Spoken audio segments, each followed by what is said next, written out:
ग्वालियर नगर निगम परिषद का आज विशेष सम्मेलन आयोजित हुआ। लंबी चर्चा के बाद निगम सभापति ने आयुक्त को सख्त आदेश दिए। आयुक्त को पूर्व में परिषद द्वारा जारी किए गए ठहराव प्रस्तावों पर कार्रवाई करने का समय देते हुए जानकारी तलब की गई। ग्वालियर नगर निगम परिषद का विशेष सम्मेलन सभापति मनोज सिंह तोमर की अध्यक्षता में हुआ। इस खास बैठक में पदेन व्यवस्था के संबंध में पारित ठहराव का चर्चा की गई।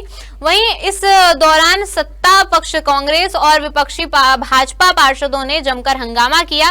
एक दूसरे के कार्यकाल पर सवाल उठाए गए। लंबी चर्चा के बाद सभापति मनोज सिंह तोमर ने आसंदी से नियमायुक्त संघ प्रिय को निर्देश किया कि वह परिषद द्वारा जारी किए गए पदेन व्यवस्था से जुड़े ठहराव का अध्ययन करें, साथ ही पूर्व के ठहराव का अक्षरशः पालन कर प्रतिवेदन प्रस्तुत करें। ये बिंदु काफ़ी समय से चल रहा है। पूर्व में भी इस बिंदु पर ठहराव हो चुके हैं, लेकिन इसका 10-25% पालन हुआ, वहाँ की पूर्णता पालन नहीं हुआ। इसलिए सदन में पक्ष विपक्ष सभी लोगों ने अपनी बात रखी और इस पर विस्तृत चर्चा कराई।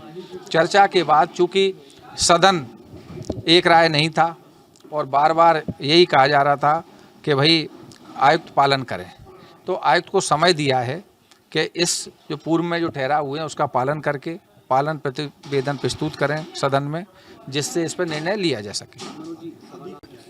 आज परिषद का विशेष सम्मेलन था जिसमें पदेन व्यवस्था, जो अधिकारियों की पदस्थापना है नगर निगम में विभिन्न पदों पर, उनके संबंध में चर्चा हुई और बहुत ही सकारात्मक निर्देश प्रदान किए गए हैं। उसमें सभी जो कर्मचारी अधिकारी कार्य कर रहे हैं उनकी मेरे द्वारा पहले ही जानकारी परिषद के जो बिंदु के संबंध में बनाई गई है। उसमें 102 कर्मचारी हैं जो एक से अपने जो मूल पद है उसके ऊपर काम कर रहे हैं, तो उसमें कई आवश्यकता के मद्देनज़र कई अन्य कारण जो हैं उनके कारण से काम कर रहे हैं। चूँकि आवश्यकता है, पदोन्नति समय पर नहीं हुई है, तो इनका परिषद की मंशा के अनुसार उनका परीक्षण किया जाएगा और जो भी अगर नियम विरुद्ध पदों पर जो काम कर रहे हैं उनके संबंध में परिषद की मंशा अनुसार कार्रवाई की जाएगी।